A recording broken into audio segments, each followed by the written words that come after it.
Hola, buenas noches a todos. A ver, reviso acá el micrófono, que quede cerca. Buenas noches nuevamente, mi nombre es Natalia Eugenia Vázquez Puerta. Estoy en este momento ubicada en la ciudad de Medellín, en el departamento de Antioquia, en el país de Colombia. Este video que estoy grabando es un video para el canal de YouTube Simplezas Profundas, que tiene la pretensión de comunicar,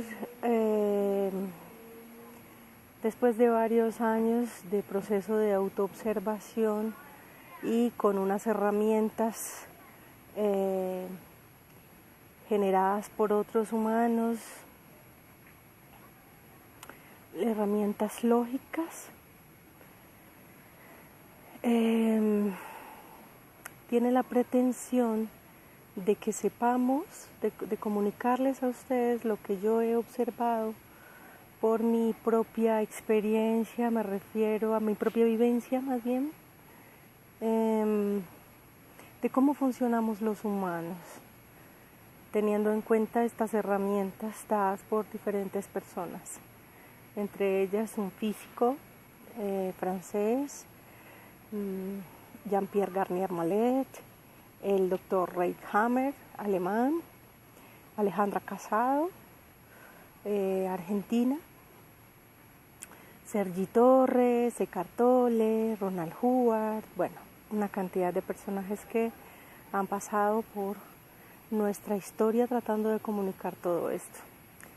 El cómo las cosas llegan a ser como son, o sea, en cada situación que vivimos, ¿por qué es que actuamos como actuamos? Esa es mi pretensión.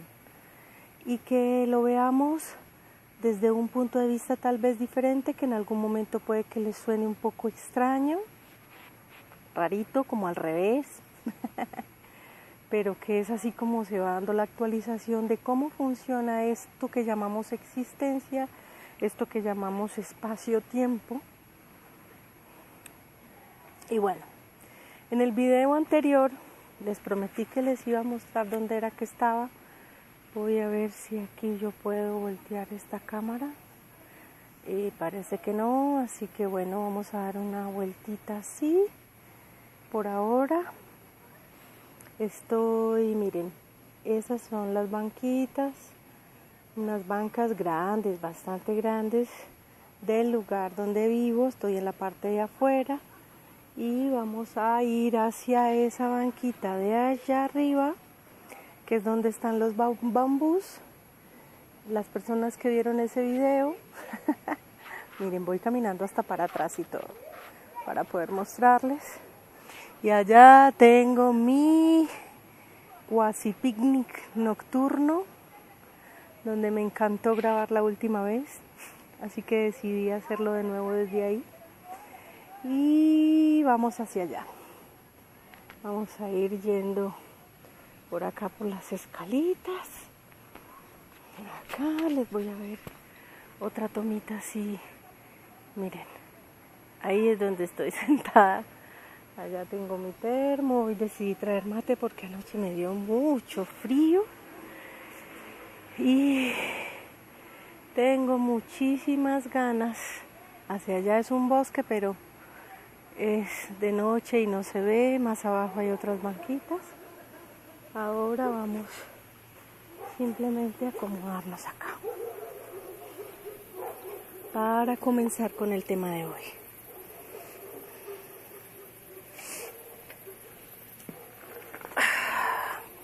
Muy bien, aquí estoy. Bueno, entonces se me cayó este. Entonces,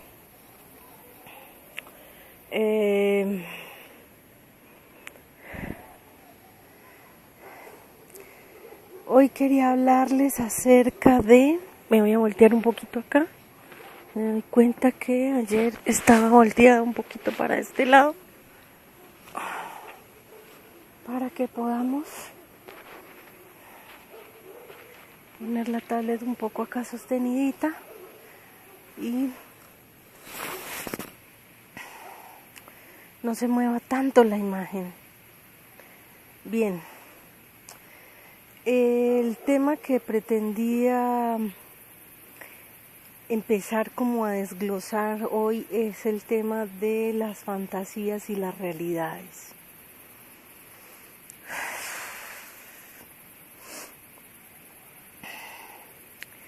Porque me doy cuenta que todos los humanos en general, y bueno, me di cuenta de mí misma en este proceso, que nosotros tenemos una cantidad de ideas en nuestra mente acerca de lo que creemos ser, acerca de cómo creemos ser. Tenemos una idea fija de cómo creemos que nosotros somos. O sea, yo tengo la idea, normalmente los humanos tenemos la idea de que hay algo que conozco de mí que funciona de tal manera que yo lo dejé como una idea fija. Por ejemplo, que a mí no me gusta el agua fría. Entonces en algún momento que mi cuerpo recibió el agua fría y esa sensación no me gustó y esa sensación no fue agradable, entonces tenemos esa tendencia los humanos a poner todo como norma, como la necesidad de hacer que algo permanezca de una manera fija para tener una definición de cómo uno es. Entonces, digamos, a partir de una experiencia que a mí no me gustó, además de que es por esto que hablábamos en el video anterior, de esos instintos de sobrevivencia que tenemos, ese instinto mostrado, manifestado en 4 formas diferentes. Tenemos la idea de que hay que establecer una cosa fija para que haya como una direccionalidad. Cuando estamos en ese proceso de sobrevivencia, cuando estamos en esa parte que nos está operando ese instinto, digamos, en la naturaleza, eso es importante. Cuando un animal está frente a un peligro, ese animal tiene 2 opciones. Tiene la posibilidad de atacar ante ese peligro o de huir de ese peligro. Entonces, si el animal en cuestión ataca a su oponente y en esa pelea gana, entonces el cerebro de ese animal asume automáticamente que esa fue una buena respuesta para cuando estén en peligro frente a ese mismo tipo de animal o frente a ese tipo de situación, y de ahí en adelante, cada vez que el animal sienta que está en peligro de alguna forma, esa respuesta que quedó grabada en el cerebro automáticamente se dispara y actúa mandando una orden desde esas neuronas que están asociadas a esa situación en específico, que dicen, mira, si estamos frente a un león, las neuronas hacen esta con esta.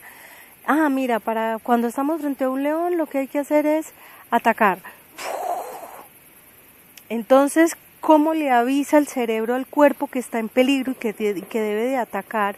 Y además, ¿cómo prepara el cuerpo para que pueda responder con esa respuesta que quedó grabada en el cerebro, que es la que debe de utilizar, puesto que como la vez anterior le sirvió, entonces sobrevivió?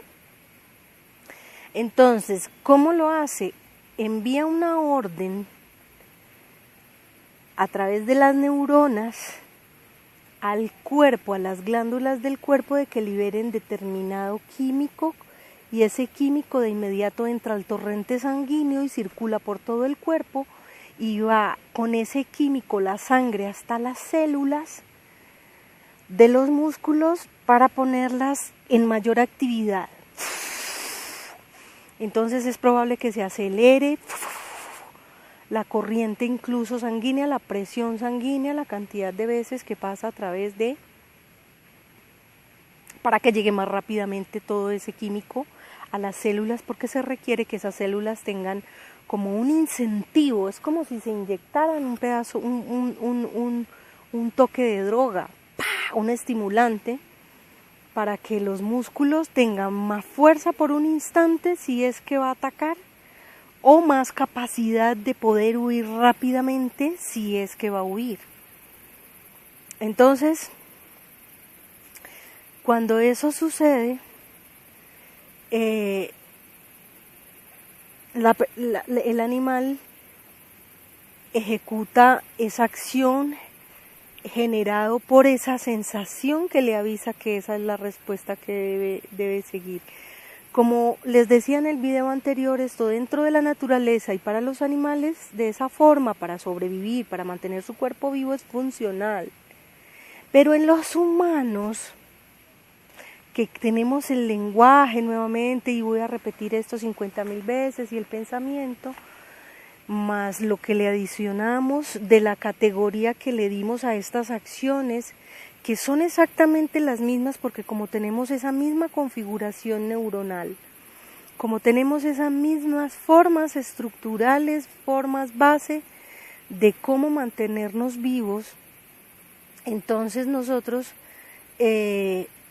actuamos de la misma manera.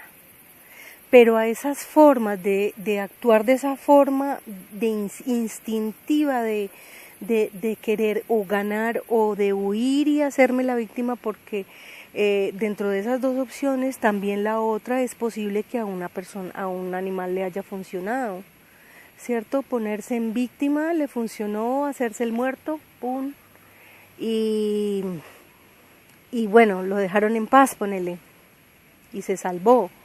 O simplemente huyó y se salvó, o se puso en víctima. Yo he visto muy curiosamente en videos por ahí de esos de Facebook o lo que sea, donde un animalito antes de ser, sobre todo cuando están cachorros, mentiras, yo he visto eso en animales grandes también, que se quejan antes de que en realidad ni siquiera los toquen, cuando el otro animal está haciendo el amague de que lo va a tocar, o sea, como la forma de que pronto lo va a tocar, empieza a chillar, y eso le funciona para que el otro se retire o para que venga un humano si es un animal doméstico, porque lo he visto en gatos, por ejemplo, y también lo he visto en perros, lo recuerdo. Entonces, si eso le funciona para sobrevivir, siempre va a usar esa respuesta. En los humanos es igual. O te vuelves una persona que en las situaciones en que de alguna manera, de manera inconsciente, crees que estás bajo peligro, atacas en forma peleo, me defiendo, no me dejo de nadie y voy a estar dispuesto incluso a dar lo que sea en esa pelea. Hoy, por ejemplo, me parecía muy curioso hablando de eso. Estaba en el parque de acá donde yo vivo, en el parque central del municipio donde estoy, y me senté un ratito en una vereda, en una acera, a esperar a una amiga que estaba haciendo algo ahí cerca, y habían unas señoras barriendo la calle y había una que me decía: yo no le molesto la vida a nadie, pero yo no cargo a nadie. Eso sí, yo no cargo a nadie. Y si ese día me tengo que morir, pues ya viví suficiente. Yo tengo 70 y pico de años. Yo, como le digo, no molesto a nadie. Pero si me molestan, yo no cargo a nadie. Y si me tengo que morir, me muero, porque ya viví lo que iba a vivir. O sea, una persona llega a estar dispuesta por ese instinto de sentirse atacado, aunque el ataque no sea físico real, está dispuesta incluso a morir solo porque alguien le diga algo que lo ofenda. A eso se refería ella cuando decía no cargo a nadie. Si hace molestar es si alguien viene y me dice algo que yo considero que no debería decirme y me voy a defender a como de lugar. Seguramente que esa persona, esa señora, dentro de su clan, dentro de lo que heredó de estas respuestas, que se acuerdan, les decía en el video pasado que esas respuestas se heredan, con toda seguridad ha habido dentro de su familia las situaciones en las que la persona cuando atacó, peleó, se rebeló, hizo todo lo que sea, le funcionó para vivir, para mantenerse vivo, ganó, ¿sí? Entonces, es así como se forman lo que nosotros llamamos las personalidades.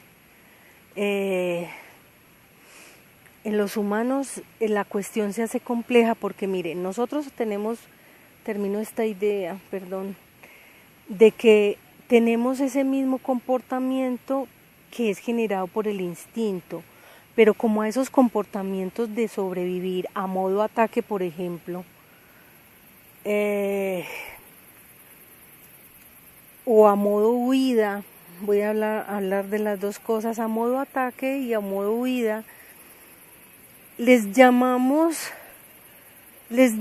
un catálogo, una catálogo, si así se dice, una catalogación de que estas cosas eran buenas o malas, entonces las empezamos a ver como virtudes o como defectos.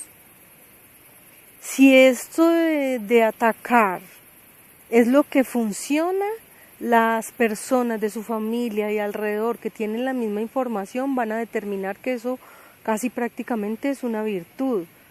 Y lo vuelvo y hago referencia a eso de lo que estaba contando en este evento en específico de esta señora, porque salió después, ahí estaba la hija y detrás barriendo también me decía, y eso que ella está diciendo es verdad, y eso que dice ella es verdad. O sea, claro, entonces eso dentro de esa familia podríamos decir, puede llegar a verse casi como una virtud. O sea, está bueno y está muy bien según esa respuesta instintiva que los humanos de esa familia, y no se deje mijito de nadie, y seguro que a los niños les van a enseñar desde chiquitos, usted no se deje de nadie, papito. De hecho, tengo otra persona, ahora que estoy mencionando eso, lo recuerdo, que me decía, yo le he enseñado a mis hijos que en el colegio no se dejen de nadie, que no se dejen joder de nadie, que si los molestan que respondan, y seguramente que más de uno le habrá dicho eso a su hijo o a sus hijos.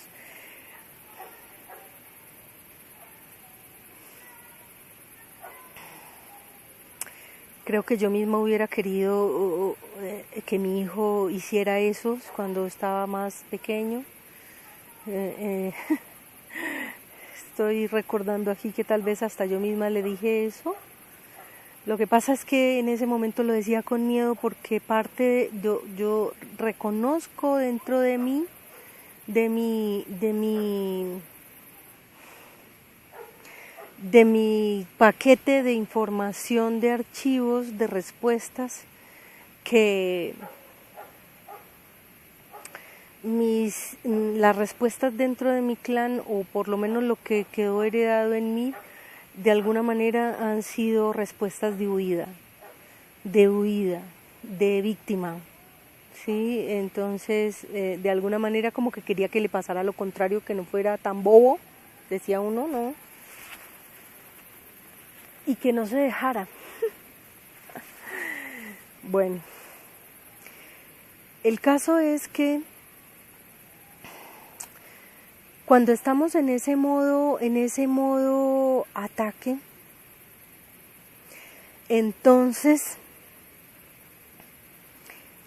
dentro de la sociedad, como se van generando respuestas diferentes, como les decía, las hemos catalogado, es como eso es un defecto o es una virtud. En esa familia seguramente eso va a ser una virtud, que sea una persona que sea valiente y que no se deje nadie y que le diga las verdades a todo el mundo, porque eso es lo que es el valor.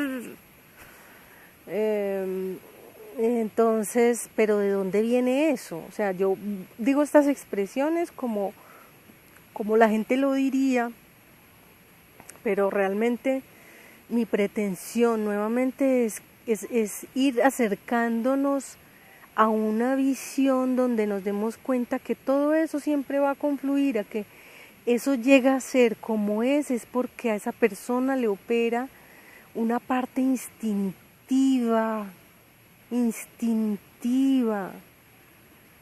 Estoy tratando de que veamos esto como herramientas de sobrevivencia que se generaron para quitarle ese carácter de bueno o malo, o ese carácter de virtud o defecto, ese carácter que en realidad fue generado por la religión o por la parte moral, donde empezamos a decirle a las cosas nombres que nos confunden y nos hacen sentir, nos hacen vivir en una ideas, una serie, en un conjunto de ideas fantasiosas acerca de cómo la vida es, y que eso, en vez de ayudarnos, al final de las cuentas nos pone en más polaridad. Determinar que las cosas son buenas o son malas nos pone en más polaridad. Cuando yo puedo comprender, o sea, nos pone más de un bando. No, yo soy de los buenos, no, yo soy de los malos.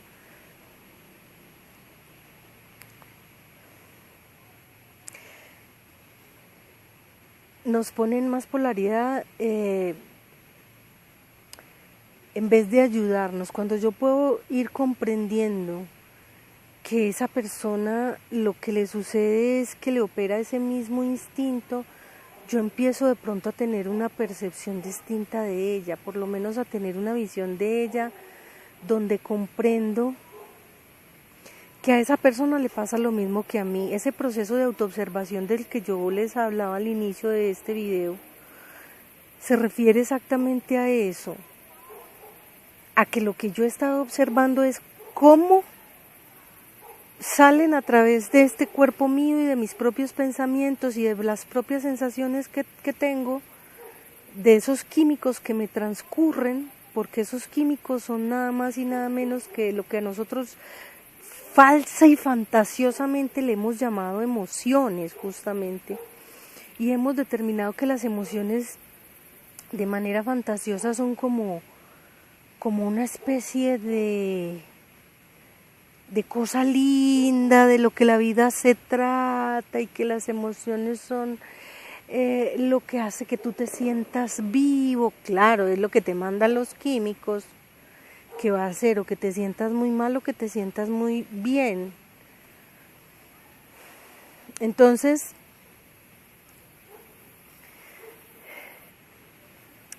les decía que ese es el proceso de autoobservación, de ver cómo transitan a través mío esos programas. Porque es que tenemos la fantasía inicial que quería hablarles, es la fantasía de la correctitud. La fantasía de la correctitud, porque tenemos la idea de que nosotros somos más correctos que los otros. Tenemos la idea de que nosotros somos más honorables que los otros. Tenemos la idea de que cada uno de nosotros es más coherente que los otros, o que en serio tiene una visión más clara de cómo las cosas son que los otros. Entonces, constantemente estamos en esa exigirle al otro que actúe como yo creo que debería, según lo que yo creo que es lo correcto. Y dentro de esas cosas nos hemos montado mucho en la fantasía de la correctitud a nivel educativo, a nivel moral, de que lo bueno es lo que debe ser porque vas a ser premiado si te portas bien. Porque además determinamos que bien eran determinadas cosas y que mal eran otras determinadas cosas. y más o menos está un poco asociado el hecho de que bien está relacionado con cuando tú no peleas, con cuando tú no eres grosero. Y miren las palabras que usamos: ser grosero es cuando tú te pones en modo ataque y respondes reaccionando ante una situación en la que te percibiste en peligro, y entonces piensas que tienes que responder para que a modo ataque, ¿sí? Entonces un niño, digamos, la mamá le dice que haga determinada cosa, pero ese niño no quiere y responde instintivamente con una reacción de no, sí, porque además en este momento más o menos de esta sociedad así, de esta época, como diría Sergi, el 2018, los niños en general, bueno, me voy a atrever a generalizar esto, pero son niños que son una generación de la cual los papás han sido o vienen de unas situaciones en donde los papás de ellos no eran tan permisivos, digamos. Entonces esta generación se volvió una generación donde los papás quieren lo contrario para los hijos, y esa cosa contraria que quieren para los hijos es que no sufran tanto, que tengan más libertad y no como le tocó a la generación anterior, donde todavía a los niños se les pegaba y era normal, donde todavía a los niños se les castigaba con correa y era normal, donde todavía a los niños se les pegaba palmadas y era normal, o con la chancla.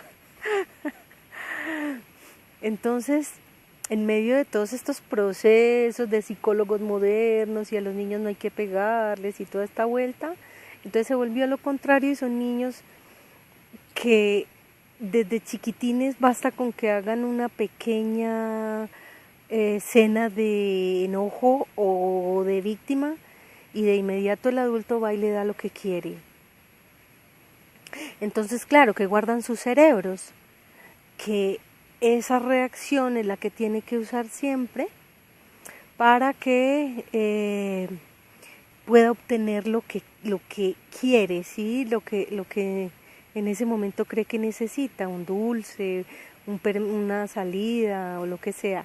El asunto es que cuando los niños son bebés es como que no nos damos cuenta de eso. Entonces cuando los niños son bebés no pasa nada, bueno, llora, entonces el chupo o el tetero o lo que sea. Entonces claro, el niñito va creciendo y va sabiendo que si quiere un dulce o lo que quiera que sea, y hace la misma pataleta y se lo van a dar, o se enoja y se lo van a dar. Pero cuando ya va creciendo un poco más, después de los 2 años, después de los 3 años, cuando ya el niño empieza con el lenguaje de los 3, 4 años, 5 años, eso mismo que de hecho el papá y la mamá generaron por obtener, darle lo que él quería cuando hacía esa pataleta y tenía esa reacción, entonces ya como asumimos que al ellos tener lenguaje y entender y tener pensamientos, entonces ahí los empezamos a enjuiciar y a decir, no, él sí sabe, es que es muy grosero, es que a mí no me contestes así, es que no me digas que esto y aquello porque es que es muy grosero. Y desde ahí incluso nos empezamos a enjuiciar y a ponerles esas mismas categorías a las acciones que simplemente son sus respuestas instintivas generadas incluso por la misma forma en que fueron educados.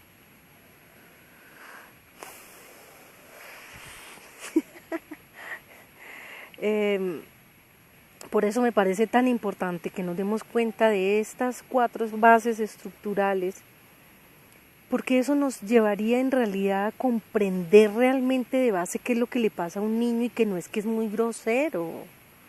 Esas palabras de grosero, por ejemplo, es ya un enjuiciamiento de defecto,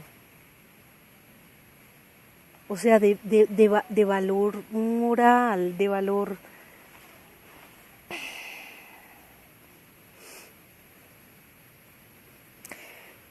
Entonces vivimos en esas fantasías porque usamos palabras como es que es muy egoísta.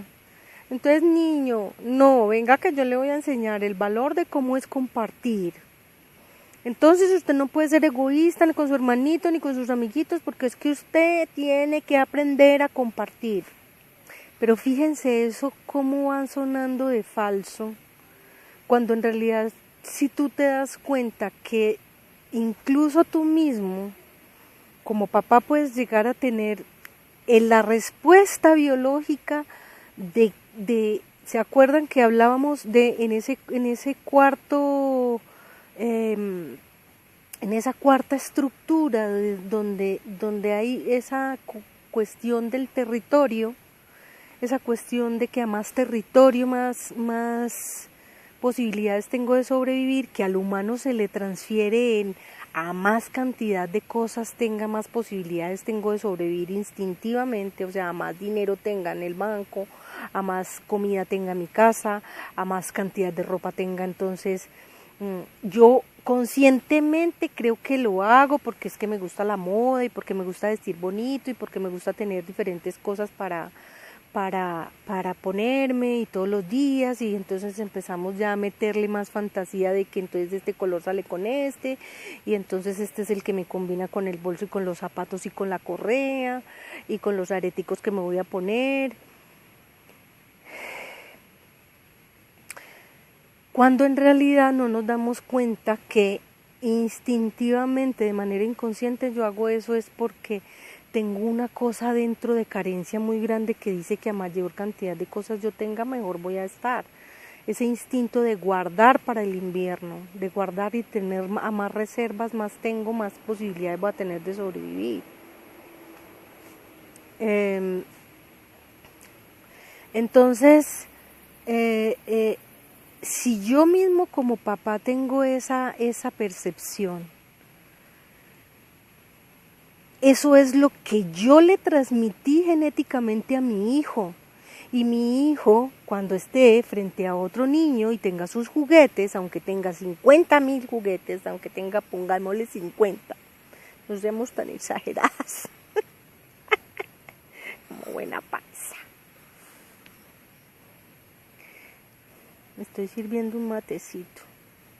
Entonces el nene, cuando esté con unos amiguitos y tenga todos sus juguetes, y si las respuestas que yo como papá tengo de mi clan familiar es que yo debo guardar y resguardar mis cosas para mi sobrevivencia, entonces seguramente que el nene, la reacción que va a tener es: y no me cojas mis juguetes, y el otro nene le agarra un juguete aunque tenga 50 a su lado, no me lo cojas. O si tengo 30 dulces y no me gastes mis dulces.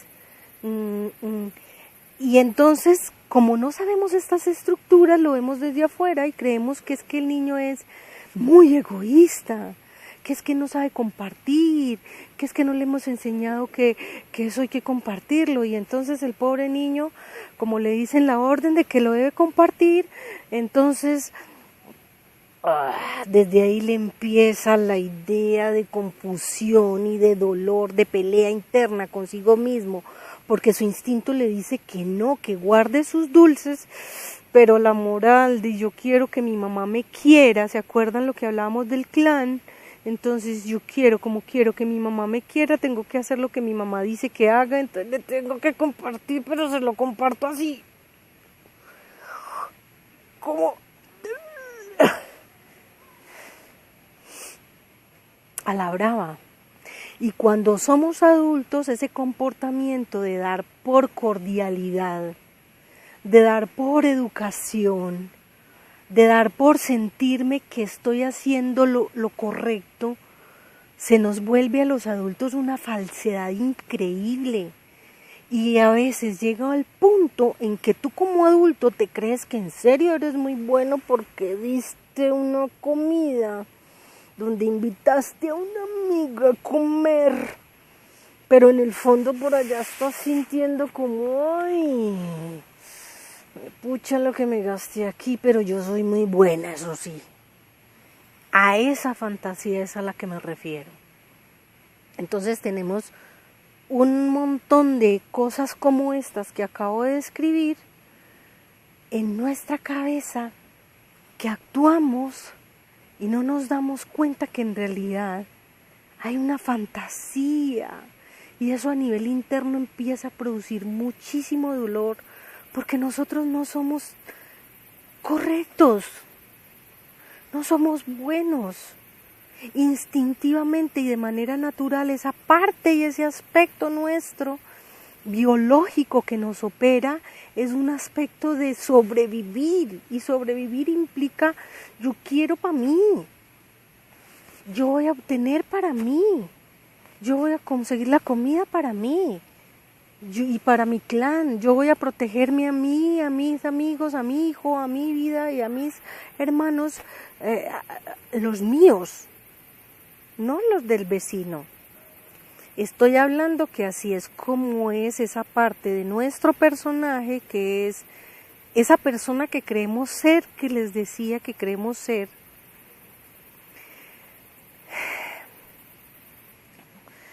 pero que en realidad, en la vida real, si somos honestos de verdad con nosotros mismos, te vas a dar cuenta que todos en realidad tenemos esa necesidad, ese instinto de las cosas para mí y para los míos, y de compararme y de pelear. Ahora, hay otro tercer aspecto, voy a tratar de redondear esto rápidamente, un tercer aspecto que es ese ser profundo que somos y que ahora hay que incluir, ese sí que es coherente y perfecto, que cuando ese empieza a observar, esa parte de nosotros empieza a observar a ese personaje, o sea, a esa cosa en la mente, esa cosa fantasiosa que creemos ser, y que en realidad le empezamos a ver cómo es que realmente nosotros, yo también, todos tenemos ese instinto que nos hace actuar así como actuamos, y que no es que seamos ultramalos, sino que es que tenemos ese instinto. Cuando empezamos a hacer eso consciente, eso se empieza a disolver. Porque hasta este momento eso estaba inconsciente, no nos dábamos cuenta que es así. Pero ahora sí tenemos la posibilidad de darnos cuenta que es así. Y eso nos va a llevar a poder explicarnos y comprender realmente cómo es que esas situaciones que vemos y que juzgamos como valores o defectos llegan a ser como son, y que todas en realidad vienen de esa configuración que tenemos. Entonces vamos a poder empezar a respetarnos realmente al comprender lo que al otro le pasa. Y al hacerlo consciente sobre todo en mí mismo, si yo empiezo a hacer esa autoobservación, ¿con qué cara yo voy a ir a juzgar al del frente cuando sé que a mí me opera exactamente igual? Pero ahí se requiere de una honestidad profunda conmigo misma, conmigo mismo, de darme cuenta y de aceptar y reconocer, hola, sí, mira, yo aquí quería competir, hola, sí, yo, mira, en esta situación específica yo sentí esa necesidad de no querer compartir, mis reservas. Bien, antes de que se acabe el tiempo del espacio de la memoria de esta tablet, quiero agradecerles su presencia, su disposición si llegaron hasta acá. Y continuaré en un próximo video hablando de cómo la vida llega a ser como es. Hoy es 20 de diciembre del 2018, segundo día en que empiezan segundo día del transcurrir de el anillo de fuego. Muchas gracias.